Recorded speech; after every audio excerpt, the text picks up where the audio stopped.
بسم اللہ الرحمن الرحیم۔ السلام علیکم ورحمۃ اللہ وبرکاتہ۔ مناہل اسلامک اپڈیٹس میں خوش آمدید۔ قبیلہ عرب کی ایک لڑکی ایک لڑکے پر عاشق ہو گئی۔ عشق کا بھوت دونوں کے سر پر چڑھ کر ناچنے لگا۔ مختصر یہ کہ دونوں نے بھاگ کر شادی کرنے کا فیصلہ کر لیا۔ لڑکی نے کہا، میرے پاس ایک تیز رفتار اونٹی ہے، ہم رات کو ندی پار کر کے دوسرے شہر روانہ ہو جائیں گے۔ لڑکے نے بھی ہاں کر کے رضامندی کا اظہار کیا۔ رات کے پچھلے پہر وقت مقررہ وقت پر اور جگہ پر دونوں ندی کے کنارے اکٹھے ہوئے۔ لڑکی بولی، میں اونٹی پر سوار ہوتی ہوں، تم اسے پیچھے سے ہانکتے ہانکتے ندی پار کرو، پھر اوپر بیٹھ جانا ندی پار کر کے۔ لڑکے نے کہا، مگر ایسا کیوں، میں بھی تمہارے ساتھ ہی بیٹھ جاتا ہوں، ہانکنے کی کیا ضرورت ہے، خود بخود چل تو رہی ہے۔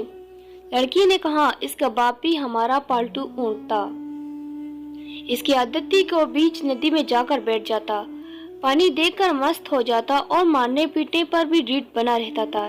یہ اونٹی بھی پانی میں جا کر بیٹھ جاتی ہے، عادت ہے اس کی بھی ایسی ہے، تو اس لیے تم سے کہہ رہی ہوں کہ اس کے پیچھے سے ہانکتے جانا، پھر نہیں بیٹھے گی اور ہمارا وقت بھی بچ جائے گا، ہم صبح ہونے سے پہلے شہر سے دور نکل جائیں گے۔ لڑکے نے کچھ دیر لڑکی کے چہرے پر نظر گاڑے رکھے اور پھر ٹھنڈا لمبا سانس لے کر جیسے کوئی پختہ ارادہ کر لیا ہو، ہم بھاگ کر شادی نہیں کریں گے، مقدر میں ہوا تو نکاح ہو جائے گا، نہیں تو جو رب کی رضا، تم واپس اپنے گھر چلی جا۔ لڑکی نے کہا، مگر کیوں، اچانک کیا ہو گیا تمہیں؟ اس پر لڑکے نے کہا، اس اونٹی کے باپ کی خصلت اس میں منتقل ہو گئی ہے، تو کیا میری خصلتیں میری بیٹی میں اور آنے والی نسل میں منتقل نہیں ہوگی؟ آج میں تمہارے ساتھ بھاگ رہا ہوں، کل میری بیٹی کسی اور کے ساتھ بھاگ جائے گی۔ یہ کہہ کر لڑکا واپس پلٹ گیا۔ یہ دنیا مکافاتی عمل ہے، جیسے کرو گے ویسا بھرو گے۔